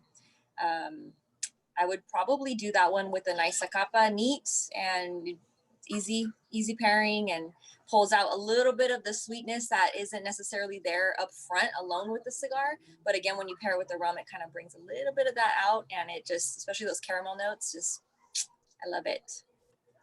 Fantastic. Great pairing. I love the rum. You know, it's kind of the endemic pairing. Zacapa is a great choice. I would say, you know, you got some beautiful products from Venezuela as well that encapsulate that beautiful sweetness on the rum, and I love it. So great pairing, and thank you for that. That was amazing. Thanks for having me on. I'm so sorry I have to jump off. I have to be somewhere soon, but thank you so much for being on and for hanging out. And I'm still gonna watch it as I'm driving. Watch the rest of it. So, well, thank you so much for being on, Delicia. You know, I'm completely honored to have you on and on this phenomenal episode with all these great women that represent the industry. And thank you for all you do. Thank you all. You guys are awesome. All right, well, take care. Sarah, you're up next. Talk to me about Liga and what you would pair with it. Yeah, so my story with Liga is quite the opposite compared to Allie. So I had been smoking cigars for like 5.5 years before I tried a Liga. So I probably could have smoked a Liga and I would have been fine. I had some fuller bodied cigars than Liga, but it was always rumored that these cigars were strong as shit. And I was like, I don't want to be knocked out from this cigar. So I like refused. When anybody offered it to me, I'm like, nope, you can tell me it's good. That's fine. I'm still not going to smoke it. And so it wasn't until working at Drew Estate and I was traveling around with a lot of the TMs and the bums before I moved overseas and I finally tried one. I'm like, oh man, these things are delicious. They're smooth, they're flavorful, they're so complex with the different tobaccos that are in there. And so I actually really like pairing them with a glass of red wine, a really, really like robust kind of spicy wine, because I find it just pairs with it really well. You kind of get that still like smoothness and flavor from the cigar, but the spice and the robust wine just really rounds it out well, especially because typically for me, the T52 is like a little too earthy for me. And so the 9 is just a perfect combination with it. So a Cabernet, a strong Spanish wine, especially love my Spanish wines, a nice like kind of robust French or Italian as well. And so I've always paired my cigars with wine. My family are really big red wine buffs and got me into it early. And I've just always loved the combination. Well, let's hear for Riojas. Good choice, Sarah. Love it. Love it. Last but not least, Izzy. Listen, tell us your Liga story and your Liga pairing. So I kind of defer. I do enjoy the Liga 9, but my favorite is the T52. I love it because it is spicy and I like spice. I just do. So I love that cigar. Now, tonight I am having the Liga 9 and I'm kind of torn. So I'm actually kind of double fisting tonight. So I have a beautiful cab and of course I have my bourbon. So, and the difference is, especially a very fruit forward cab, it goes great with the Liga 9 and also it's going to go great, or I think even better with a T52 because of the spice of it, and you get the fruitiness of the cab. It's just like the perfect marriage, and they complement each other just great. And especially with bourbon, it's sweet. Again, bourbon is 51% corn, so you have this natural sweetness that's just going to again complement the cigar. So for me, I do like the Liga 9, but my fave is the T52. That's my fave. So that's my story behind the Liga. However, I do have love for the Lancero, so I really do love the L40. That's like my top Liga. Like, yes. Love it. Love it. And listen, to be fair, I'm gonna hit my man Joey there for his lovely pairing. We want to be equitable to everybody. So Joey, Liga 9 and your favorite pairing with it. All right, so Liga 9, I think one of the big misnomers out there, and I think that comes with a lot of Maduro cigars, that people think they are strong based on the color of the cigar. And it's not the case. When we blended Liga, it was blended to be smoked pretty much. You finish one and you light up another. It's not harsh. It doesn't destroy you. It's full flavored, and that's what makes you want to smoke it again. And those who smoke, everybody out there that smokes Ligas knows when you smoke a Liga, you're like, damn, I'm going to light up another one. And that's the beauty of the cigar, is that it's so full flavored, so well made, Connecticut broadleaf just banging, and you just want to smoke it again and again. Pairing, definitely coffee in the morning for sure. If I'm on my ride into the office, I'll light up a Liga with my coffee driving. I'll post it in our little Teams chat with our little Liga breakfast going on. We're good. And but at night it's not mezcal, unfortunately. I usually do a Lafroig or a Lagavulin neat with a Liga 9. I think it's just money. It's just money, as they say. It's money. It's the ultimate pairing when you're just sitting back and relaxing, little glass. It's fantastic. Now you smoke a certain like type that we can't get our hands on every freaking time we see you. So could you tell us about that? I was smoking a Liga 10 earlier, but I wanted to fire up the 9 for this part of it. So all right, it is what it is. I hear you, How man. do we get our hands on those? You don't. You can't. Listen, I claimed don't bother. all of them. I Yeah, claim all of exactly. He's got them all, and it's all about, R&D. So, what can we do? I gotta keep That's testing. my friend. I gotta keep testing. So listen, Joey, while you're on, man, what's the mezcal minute? Wow. So mezcal minute now with mezcal pairing. I'll go with Cara with the Herrera Esteli Habano because that with a tequila or a mezcal that's my go-to all the time. But tonight, drinking a little Ojo de Tigre or Eye of the Tiger. And this There stuff you is go. amazing, so good. And what's even more amazing about this one is it was like $35 for this bottle. So that was like the best value of mezcal that I've come across of late.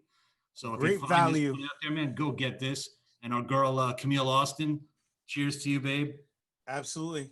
Cheers to Camille and Casa Lumbre Spirits, Ojo de Tigre, amazing mezcal at a wonderful price. And with that, man, listen, we're at the part of the show where people are going to submit their questions. And so I'm going to read them out and hopefully try to answer so they can get their Barn Smoker survival kit. You heard it here first. Can I win? No, sorry. Don't work like that. I'm only Okay, kidding. All right. I got mine yesterday, so I must be a winner. So listen, our first wiener is Will McFall, who asked Frankie Dranks, why is he being cheap with Mr. Pibb? Because that's how I roll, homie. And boo, the ladies say boo. Just And joking. I love him. He's my he's my partner in crime. Actually, I have a show with Mr. Will McFall on Saturday morning at 11 a.m. Not to do any plugs, but here we are, Barrels and Leaf. We're doing a thing. We're doing a thing. Me and Will, Mr. Leo. Is it at 11 a.m. on Saturday? Okay, I'm on that. So I got to make sure I work it out. That Easter All right. time. Yeah, I got to figure that, whatever the thing. So yeah, I got it. 2 p.m. for me. All right. I'll see you, all of you out there with Cara and with Will, with my boy Leo. Shout out. We'll see you Barrels and Leaves Saturday at whatever time he goes on. So yeah, because whatever. I'm not gonna interpret this for people. 2 p.m. East Coast, 11 a.m. West Coast. I've got things to do. I'm just gonna make sure I'm on there at the right time. So our next winner, Joseph Burgoyne. Would you use the single barrel for that cocktail? And I say yes. Single barrel is great. I think if you go to the next level on it, it might be a little too much, but I say, listen, use what you enjoy. I think the Four Roses, their standard label is kind of one of the most solid bourbons that you can get. Super corn forward, Izzy. Four Roses actually goes super aggressive on their corn, so it's nice and sweet. And again, this was a sweeter cocktail to be offset, kind of a sweeter profile Boulevardier to get offset with a little bitterness of that smoke that's going to settle in there. So that's me. Yes, Jenny Lynn. Yes. All right. So listen. So I was a bartender for a very long time throughout my career in life and getting the degrees that I've acquired, right? So yes. My thing, so this, it's like a topic, like between like alcoholic drinks, right? If you start with a alcohol that is like crappy, like a pop off, we won't go that low. We'll go with like Tanqueray. So if you go with like a Tanqueray and you're building your base on that cocktail with like a Tanqueray, so it's like a mid-level, agreeable cocktail. Mm-hmm. Are you only going to be able to build an agreeable cocktail? Or if you start yourself with some other fucking gin that is higher end. I don't know. I don't know gin. I don't know why that came to my head, but whatever. A better product. Isn't the better product in a mixed cocktail always going to produce a better end result, just like tobacco? Or are we speaking like, you can mix shit together and it just becomes greater shit? so for Well me said. it's an issue that question? it's an issue of proof. And I always go back to proof, because proof combined with flavor profile is how well it stands up in a cocktail, right? And so if you're going with something that's like a base 80 proof, that's out of the well, but it can't stand against the other ingredients, and you're going to miss the opportunity, right? And something that's higher priced and quite beautiful and delicate might get drowned out by the modifiers in that cocktail. So it really is a matter of figuring out what you use and when. Not always the cheapest works best, not always the most expensive works best. Having a beautiful old fashioned with a pour of single barrel 4 roses is not going to make that old fashioned better. You may have been better with the base 4 roses. So it kind of depends. It really depends on the combination of proof and quality. So you're going to try to find that middle ground. Mixed drinks and mixed cocktails do flow in certain areas, and like an E.H. Taylor, I use the term, I don't want to gild the lily. That is a beautiful spirit on its own. I don't want to mess with it. And so some things you let stand alone. That's kind of my concept, Jenny. Okay. I was just making sure. Just You because don't win the Barn Smoker Survival Pack for that excellent question, by the way. Sorry. But hold up. That's Jack's call. I was a bartender for a million years, and I've always had that question come up, and it was always a question that I questioned myself, because I'm a very particular drinker. When I go out, I'm an asshole, and I want specific things in a specific cocktail, and I'm going to pick what you have on your menu, and I'm going to make my own cocktail, right. And you're going to make it the way I need it. Right. So You're going to say, hey, look, I want this. What's your well, what are you making that with? No, I don't ask. I say, I see this on your menu. I wanted this. I was a bartender for my whole life. Yeah. So that's how I got through college. That's how I got to Drew Estate. No, I hear you. But that being said, you never ever really know. Sometimes when you use a really good background, like say an E.H. Taylor, for a whatever. What is a fucking cocktail? And I can't think of it right now because I'm a Manhattan, a Boulevardier, an old fashioned. You can use a subpar alcohol because you're adding sugar and all this bullshit into it. You know what I mean?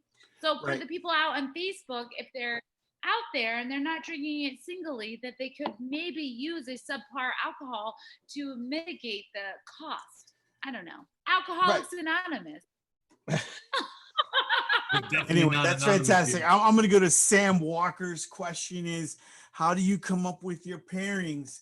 And a lot of it is, unfortunately, you got to know what you're tasting, and you got to know your profiles. You got to be like Izzy. You've got to understand your whiskeys.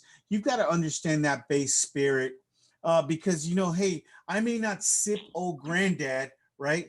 But Old Granddad at 100 proof in an old fashioned is phenomenal. And a Vita may not be your choice for sipping mezcal, but in a mezcal Negroni, Vita is money. In the words, Joey. I totally agree. Like when I make my old fashions, I use rye because I think you need that spice, because like Jen, you're adding sugar, you're adding a real, dark cherry. So you need something that's going to stand up to that. So when people say, oh, I use a bourbon, what type of bourbon are you using? I use a high proof or rye is what I use when I do my old fashioned. So when I do an old fashioned, I use Wild Turkey 101 because I know that Wild Turkey 101 bourbon is going to stand up to the modifiers that are going into that cocktail. If I use an 80 proof something else, it would fade. So you're trying to find that balance. So Sam, great question. It's a lot about knowing, and then also knowing the cigar. And I always say this, listen, start simple, stay with one cigar and experience the world of drink, and then find what you like and then hone that down. Or, stay with one drink and experience different cigars. So, the journey, again, it's the journey, not the destination. It's the journey. So, there's been so many times tonight where I feel like I just need to bust out in song, but I'll do it on the sidebar. Sorry. yeah, thanks, Kara. All right, so David Williams, he's asking the Liga ladies, what has been the most challenging part of being a sales rep in the cigar industry? And listen, I'm gonna pick one of you to answer that question because I think we covered it, but let's see.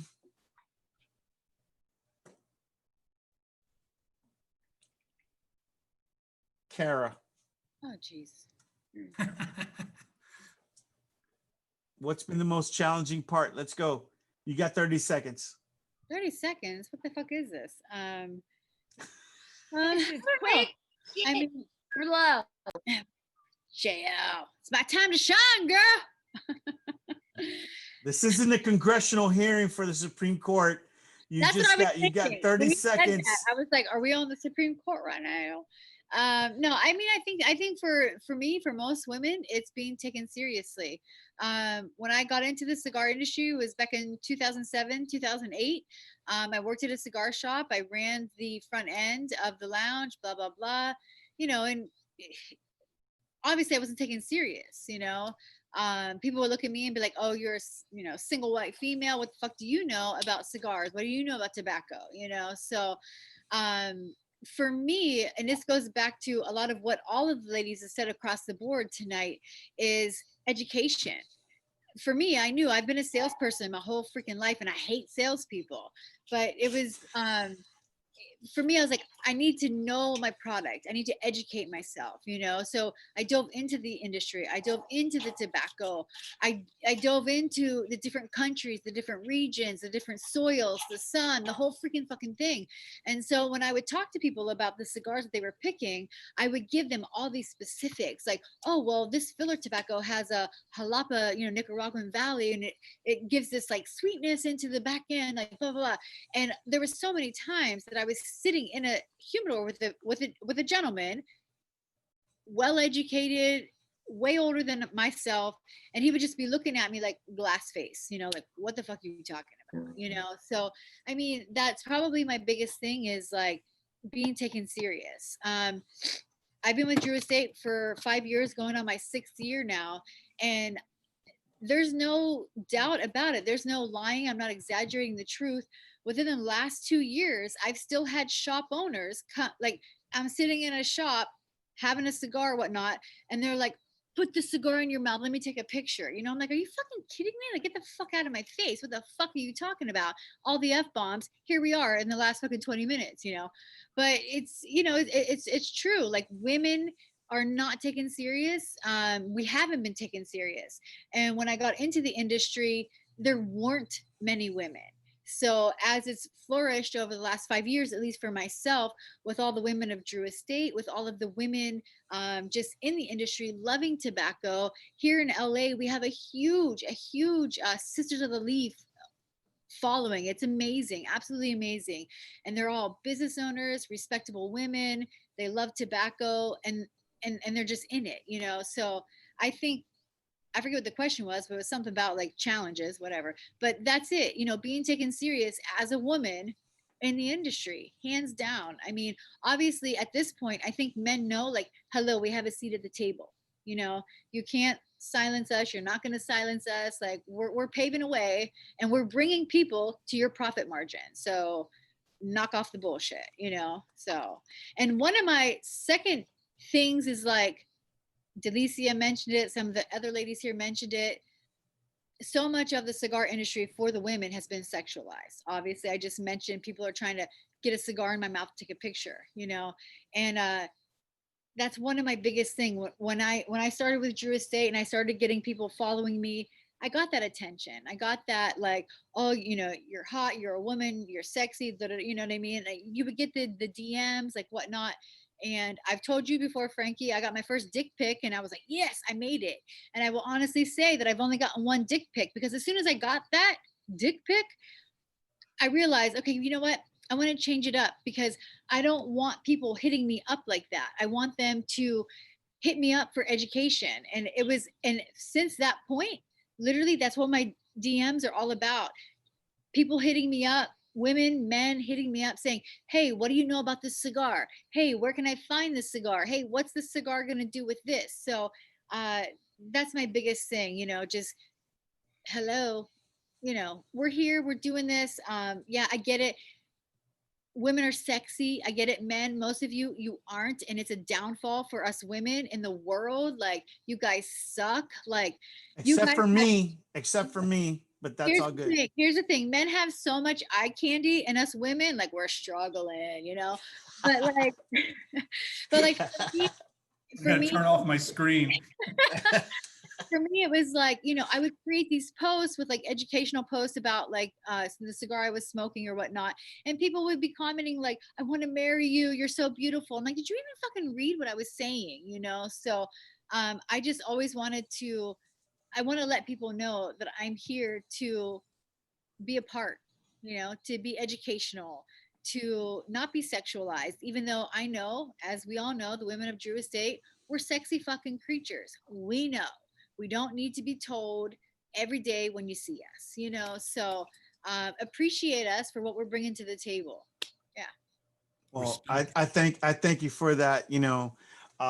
Kudos. At the end of the day, the ladies do have a seat at the table, and we need to build a bigger table, guys. Deal with it. The survival of this industry depends on it. So whether you like it or not, it is what it is.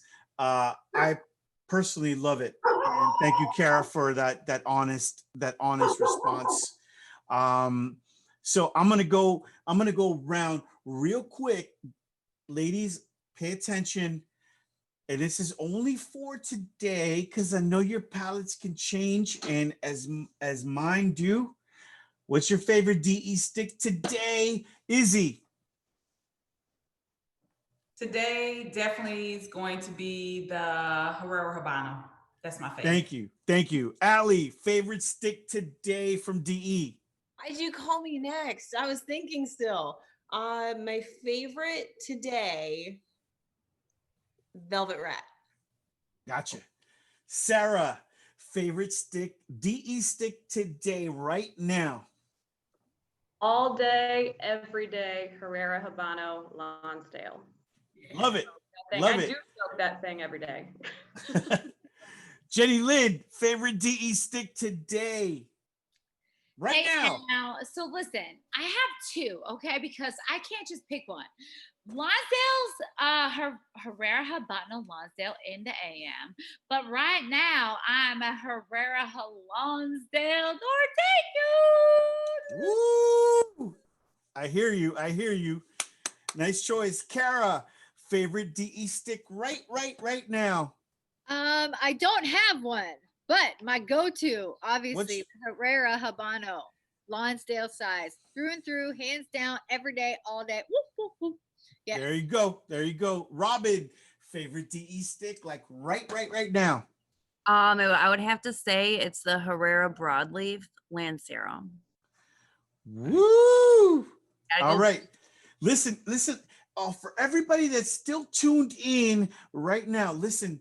Ain't no lies, scientific proof. The ladies got a better palate than all of you. All right, they could ever freaking imagine. It is nature, it's not nurture. And the ladies are picking Herrera Esteli. So maybe you need to get on that train and find out what all the noise is about.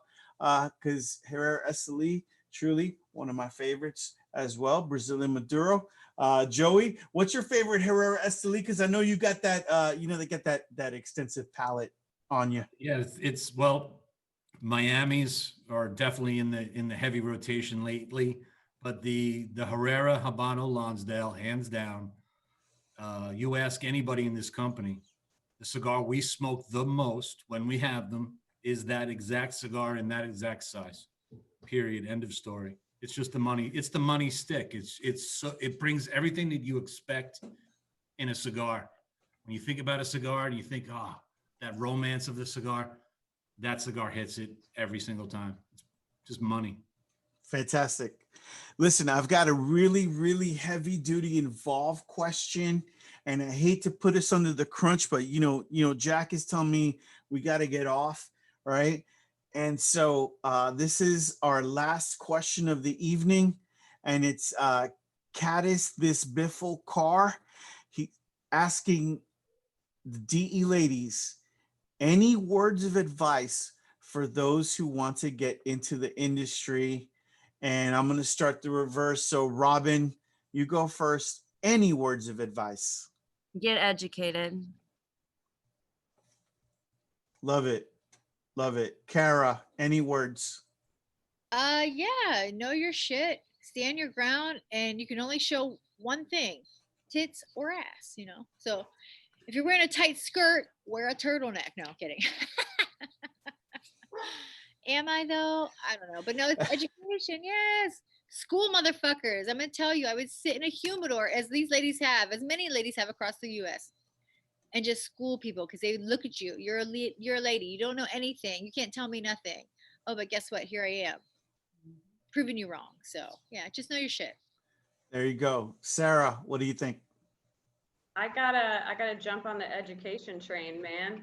Need to, ladies, educate yourself. And also, if you like cigars, make it known. Get to the lounges, interact, like get different tastes, get different profiles, get out there. And that kind of just ties in with education anyway, though. So. Thank you, Sarah. Jenny, what do you think? Jenny Lane.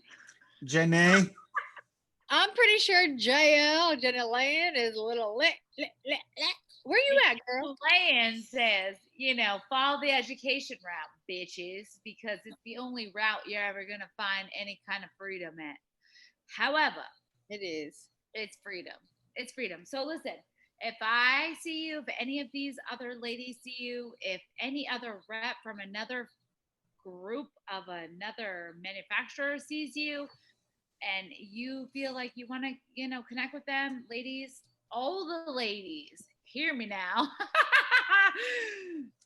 Just connect with your girls. So, and men. So listen, men aren't excluded from this. Men also don't know everything about tobacco. They know everything. I work in tobacco. I will always work in tobacco. It's like my passion. So tobacco is a thing, and a lot of men don't know shit about shit. So it's okay to ask a woman a question because she's not going to make you feel stupid like a man would. Just kidding. But maybe not. Either way, I got your back. Come see me in Lone Star South. All right. Oh my God. Where's Ernie Williams in this? Where is he at? Dirty South in the house. All right. Allie. Any advice for women that want to get into the industry?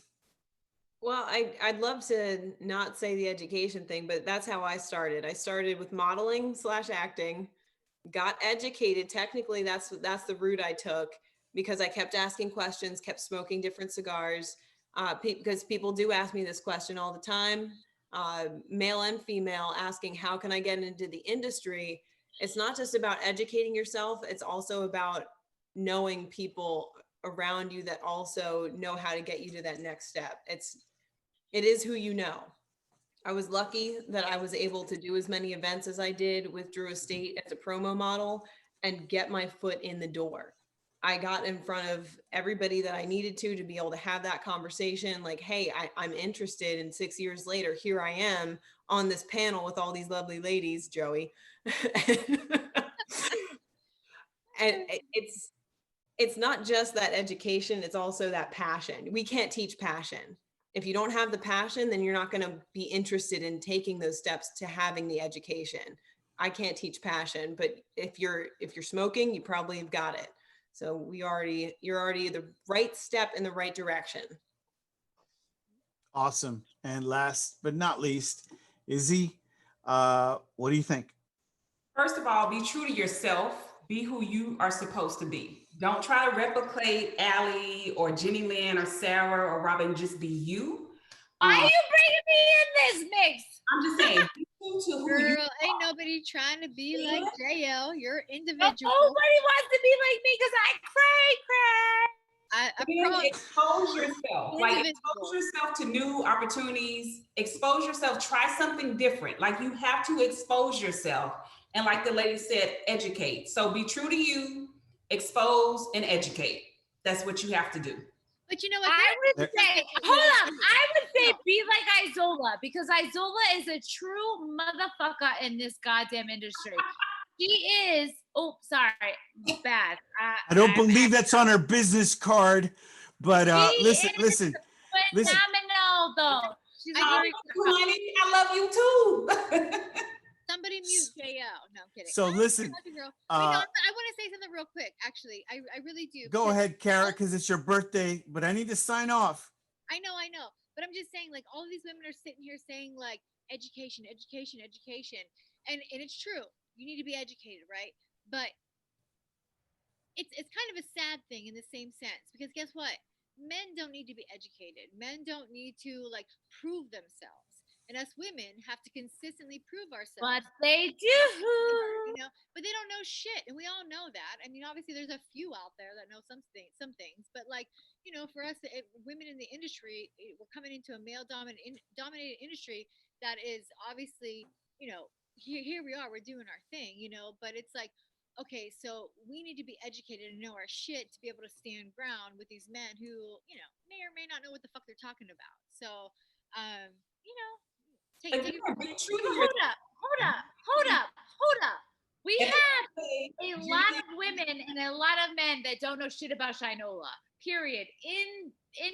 Indecipherable. That is what is going to happen in this industry. So therefore, this is about a woman right now. We're on a woman platform, right? Legal's a fucking lady or whatever the fuck this shit is. So what I'm saying is that I agree with you, Carabella. Yes, men should be educated. However, they feel that they're already educated. This is a platform for women. This is a platform for women to come out and say, hey, I'm educated as well. But exactly speaking, men and women are maybe educated on the same platform, but men feel that they have the mastras, I don't know what you want to go, the fucking balls. Are you trying to say balls?